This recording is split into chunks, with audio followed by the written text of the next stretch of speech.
Hi, I'm Kaihang from National University of Singapore. So I'm going to present our word flow matrix, GPU-assisted information flow analysis through matrix-based representation. So this is a joint work with Jiang, Yuancheng, Zhenkai, Leong, Prateek, and Abhik. Yeah, thanks for the formal presenters. We have a lot of introduction on the dynamic information flow tracking. So basically, DIFT, sometimes known as dynamic taint analysis, it's a very important program analysis technique in security. So basically, it tracks information flows in a program. The taint state transform between the sources and sinks of interest. So I give an example of data leakage. For example, without the DIFT technique, probably you only know you have a file etc password got leaked to external. With DIFT, what you can do is basically you can mark the etc password as source and mark the external IP address as sink. Then you can track the information flow during the program execution. So it has many security applications, for example, vulnerability analysis, configuration diagnosis, etc.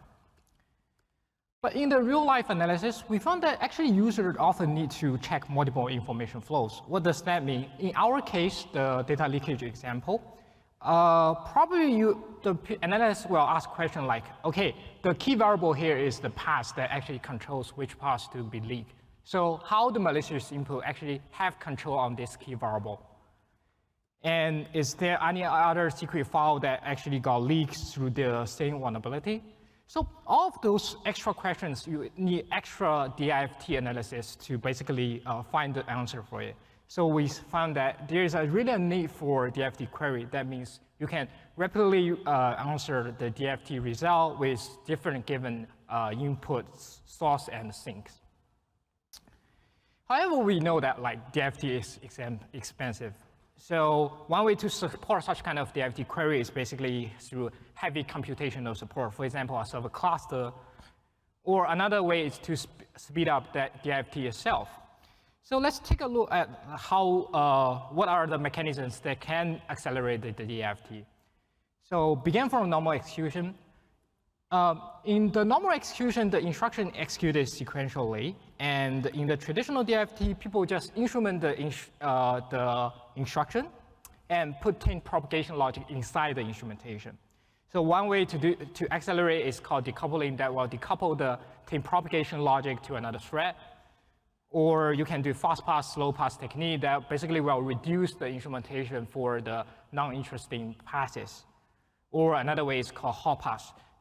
So this will summarize the data flow logic for popular passes.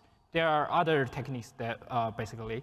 So, but if you take a look at the mechanism we have covered here, basically they focus on how to reduce the invocation of taint propagation logic, but not really speeding up the propagation operation itself.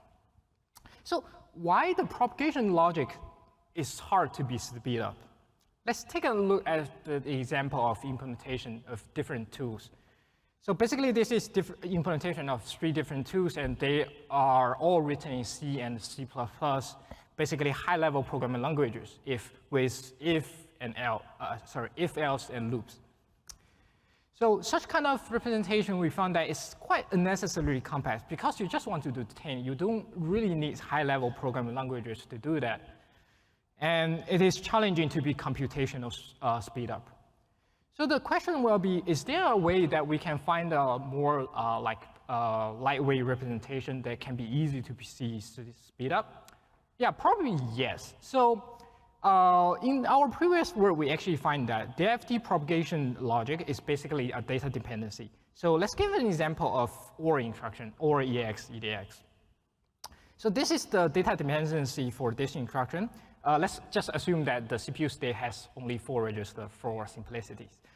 So the EX register basically will take the data flow from EX itself and from EDX. Other registers will just carry their data flows. And if we write the dependency in the Boolean space, it will look like this. And if we transform the dependency into a little bit verbose form, it will look like this. So take a look at the first formula. Basically, this is a linear equation that actually maps the whole input state to the output state of EX register. And if we take a look at all the formulas here, what is this? This is basically a system of linear equations that maps the whole input state to the whole output state. Thus, we can conclude that we can identify the linearity in DIFT. The DIFT operation between the input state and the output state is actually linear relationship. So we all know that a system of linear equation you can basically represent as a matrix representation, right? So let's do it. And you all got a formula like this. Basically, the matrix in the middle is the coefficient matrix that represent the dependency between the whole input state and the output state. We name such kind of matrix as FlowMatrix, which is our project name.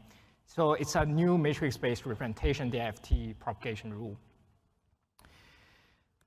So we have covered the case for one instruction. What about we are going to propagate for 2 or more instructions? Let's say we give another example. So we add one more instruction, move EAX, EDX, that will move the data from EDX to EAX. So let's say we have 2 instructions. So yeah, this is the data flow we just covered, and this is the flow matrix we have just introduced. And for the second instruction, yeah, we all similarly got another matrix, right? But due to, here I'm writing it as like vector multiplied by matrix and another matrix. But due to the associative law that we really know, okay, the matrix multiplication can be done first. So what we can do is we compute the product first, got the summarized matrix for these 2 instructions. So we can conclude that actually summarizing to DIFT propagation rule is just to multiply 2 flow matrix. And the flow matrix operations just include like matrix-matrix multiplication, such kind of things. So how can we actually speed up such kind of operations that, for example, the matrix-matrix multiplication? A natural way is like GPU, right? So GPU is such kind of device that is suitable for highly parallel applications, such as matrix and vector computations. So in our project, flow matrix operations are indeed accelerated by GPUs. Now we have the matrix representation. We have GPUs. So how we are going to answer the DIFT queries? Can we just like answer a query by propagating each instruction sequentially? Probably not. This will make the query take too long time to answer. Or can we like prepare all the possible queries by the pre-computation? Probably also not, because the pre-computation will take too long time, right? So the final goal here is to find a balance between the pre-processing cost and the query response time. So to achieve that goal, we actually perform offline DIFT query on instruction execution traces that we build a data structure. We name it as query tree. And basically, the leaf nodes here is the flow matrix for a single instruction. The non-leaf nodes is summarized flow matrix for 2 child nodes. So the pre-processing is basically the tree construction. It only took linear time. For the query, let's say I'm going to query the range mark in red. I can just choose the nodes from the tree and summarize these 2 nodes, eventually got the result. So it can be done in log time, right? Okay, now we have the DIFT query system, but we witnessed that when you actually using the DIFT queries, you sometimes will meet some cases like under-tainting and over-tainting. So this is probably due to like improper tracking policy.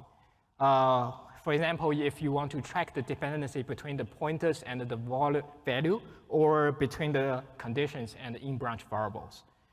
So can flow matrix that actually mutate such kind of tracking rules and support those kind of dependencies? The answer is yes. We have 2 ways to do that. One way is we can directly patch DIFT rule matrix. What we can do is, for example, I have a move instruction that need to track the pointer EBX to the data flow to EAX.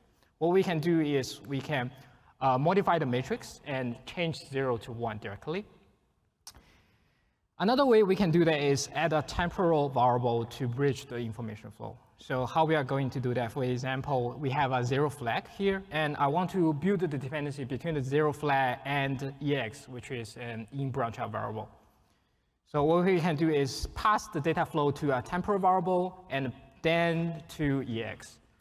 So by doing this, basically, you can bridge the whole information flows. And this will add one column and one row to the original matrix, represent the temp variable. OK, to evaluate our project, we mainly made the evaluation from 3 aspects: the performance, like how much movement can be achieved by GPU assistance, and how fast is the query is. And the second is throughput, because we are doing a query system. So how many data flows per second we can actually cover. And the last is comparison. So compare with the state of our tools, what's our performance. And the data set we're using is like 15 CVEs and 7 common applications. So to answer the first question, basically, we compare with the CPU-based DIFT tools that take the same, basically the same DIFT propagation rules. We can outperform them for like over than 5 times on average. And this result, like, so when we use it for DIFT query, so in most cases, basically, we can answer an arbitrary query in less than half a second. So it's super fast. So talk about a throughput. Basically, on average, per second, we can hold like over 5 million data flows per second. And what does that mean? So we can compare with other tools. So 5 million data flows per second means it's like 3 orders of magnitude than libDFT. And this is also like achievable, comparable with JetString, which is the solution made on a server cluster. To make a conclusion, so in this project, we propose a new matrix-based representation. We can call it FlowMatrix, and we support the GPU-assisted DFT. And finally, we can build a system to answer DFT queries efficiently. And yeah, this ends for my talk, and I'm ready to take questions. Thank you.